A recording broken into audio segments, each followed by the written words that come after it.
صحیح مسلم میں روایت ہے، رسول اللہ صلی اللہ علیہ وسلم نے فرمایا، مومن آپس کی محبت، رحم دلی اور ہمدردی میں ایک جسم کی طرح ہیں۔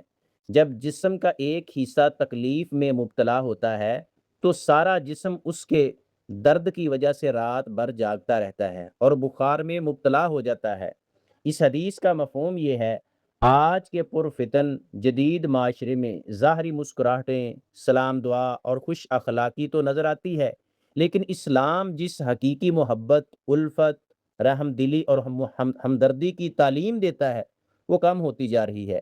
ہماری محبتیں اکثر ذاتی مفاد اور مطلب کی حد تک رہ گئی ہیں۔ جب تک کسی سے فائدہ حاصل ہوتا رہے تعلقات بھی قائم رہتے ہیں، دعوتیں اور محبتیں بھی رہتی ہیں، لیکن مقصد یا مطلب پورا ہوتے ہی محبت اور ہمدردی ختم ہونے لگتی ہے۔